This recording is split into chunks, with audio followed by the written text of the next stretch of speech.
हमार दर्द ना बुझेले। आज होली के दिन बा और पूरा शरीर में दर्द होखे लगल। कहे ननद का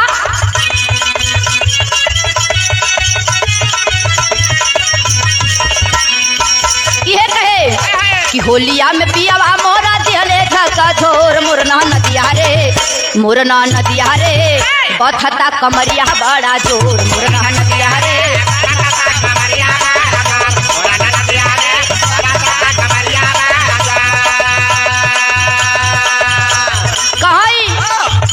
कि आज के दिन तोहार भैया नगद ना कैलन, लेकिन बतावे का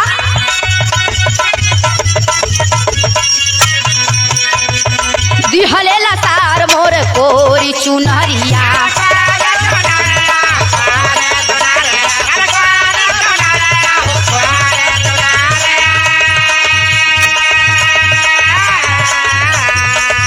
भीतरे रंगवा डाला ले में छोड़ ले कमरिया।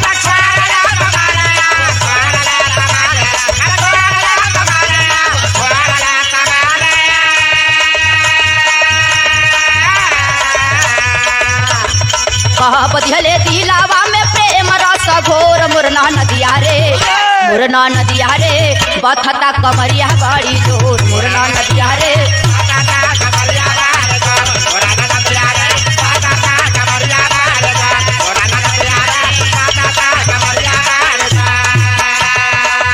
ननद कहे कि तोहार भैया नगद ना कले हमार माई नई नई धोती खरीद के देले रहल, पूरा धोती लसार देलेन। हाँ इतना रंग डलेन कि हमार धोती नीचे से ऊपर तक पूरा गील हो गई। लेकिन कहे का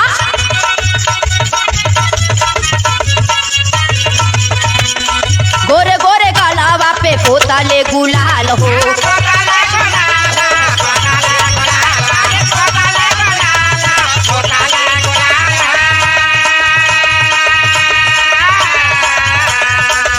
मारे पर पराता नन तो अब हिले गाल हो।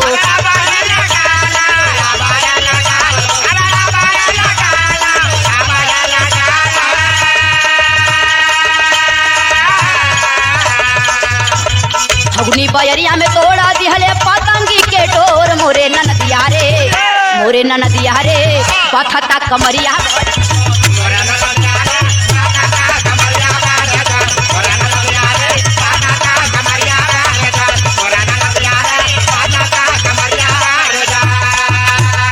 भौजाई ननद से कहे कि सुना कि हमार गोर गोर गाल कोमल शरीर पूरा रंग गुलाल से तोहर भैया पोत देलेन। अब तक पूरा गाल भभाता ये ननदो, तनी हमार बात सुना।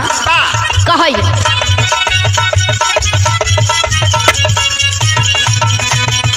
कड़ुआ के तेलावा से दाब द कमार हो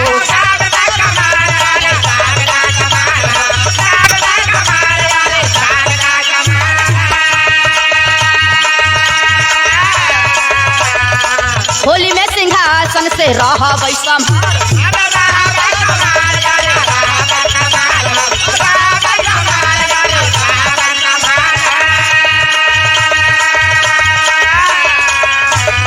सैया संगे सुतब पर रहब एक ओरिया मुरना नदिया रे